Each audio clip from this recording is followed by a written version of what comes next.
Oke, jadi yang lagi gue pegang di sini adalah gamepad terbaru dari FlyDigi lagi, yang namanya itu FlyDigi Feather 5S.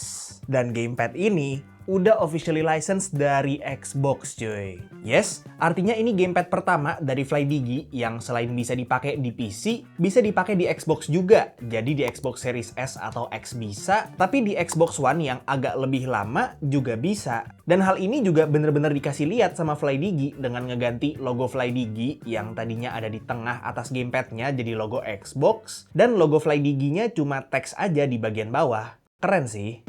Tapi gini, gamepad ini belum tentu cocok buat sebagian besar dari kalian yang nonton channel gua. Karena gua tahu, kalian itu mostly main gamenya itu di PC, sedangkan gamepad ini menurut gua dibikin bener-bener buat orang yang main gamenya itu di Xbox. Kenapa gua bilang kayak gitu? Karena memang si Feather 5S ini punya sebagian besar fitur-fitur yang ada di seri Feather 5 Pro juga, yang secara logika memang ngasih kita advantage dan experience main game yang lebih enak gitu kan. Tapi kayaknya khusus di Feather 5S ini, advantage-nya cuma buat sesama player Xbox aja cuy. Soalnya yang pertama, polling rate-nya pas gua tes cuma up to 250 Hz aja, dan yang kedua, koneksinya cuma bisa wired aja. Tapi sabar dulu, ini nggak bisa dibilang kekurangan ya. Karena kalau menurut research gua, controller bawaannya Xbox dan bahkan Xbox Elite Controller sekalipun itu pakai tipe koneksi wireless yang latensinya lumayan tinggi, which is teknologi wireless dari Xbox-nya sendiri. Latensinya itu memang lebih rendah dari koneksi Bluetooth, tapi masih secara signifikan lebih tinggi dari koneksi 2,4 GHz yang biasanya kita temuin di gamepad-gamepad wireless buat PC. Sedangkan kalau dari hasil tes gua, dengan koneksi wired, si Feather 5S ini bisa dapetin latency di sekitar 3-6 milisecond, yang artinya lebih rendah dari latency defaultnya controller Xbox, dan secara polling rate jadinya lebih tinggi juga. Which is why gue bilang tadi, kalau secara performa, advantage yang bisa didapetin dari si Feather 5S ini cuma buat sesama player Xbox aja. Kalau dibandingin sama gamepad-gamepad PC, ya udah jelas kalah. Nah, advantage-nya nggak berhenti di soal latency sama polling rate aja. Tapi seperti yang udah gue bilang tadi, kalian jadinya bisa akses fitur-fitur yang ada di seri Feather-nya FlyDigi, tapi buat main di Xbox. Kayak misalnya salah satu fitur paling mantep, tension adjuster di analog yang bisa dipakai sesuai game yang dimainin, bisa bikin analognya lebih berat buat nge-aim lebih akurat, atau dibikin lebih enteng buat main game yang butuh pergerakan analog yang snappy. Selain itu, analognya juga udah Hall effect yang akurat banget, bisa diganti mode juga dari circular jadi rectangular, terus triggernya juga udah Hall effect yang akurat banget, jadi buat main game racing udah nikmat, plus ada trigger lock-nya juga buat main game shooter atau FC gitu kan, jadi lebih snappy aja.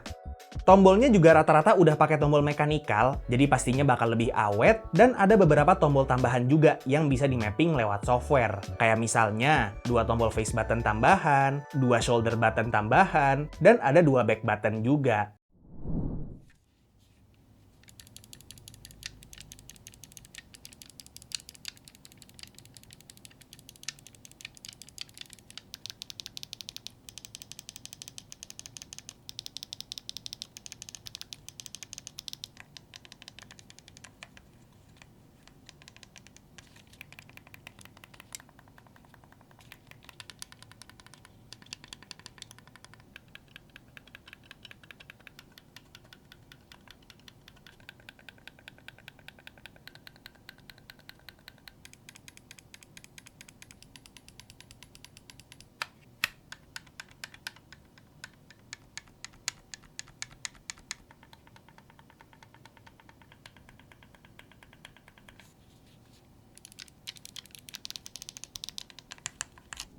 Ya, seperti yang udah gue bilang, fitur-fitur yang ada di Feather 5 Pro ada di Feather 5S ini. Kecuali fitur wireless triple mode sama polling rate 1000 Hz-nya.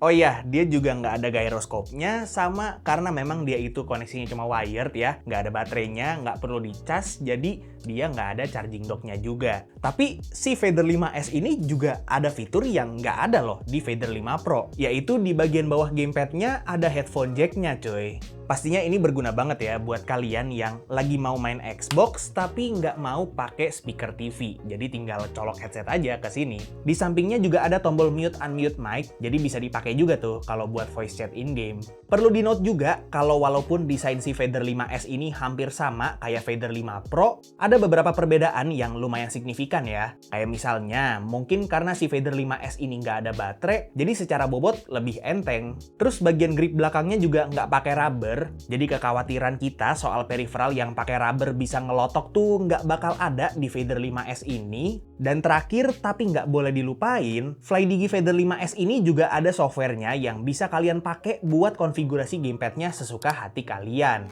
Mau mapping tombol bisa, atur lighting RGB di gamepadnya bisa, ngatur dead zone trigger bisa, atur analog bisa. Pokoknya bisa disesuaiin deh sama semua game yang kalian mainin.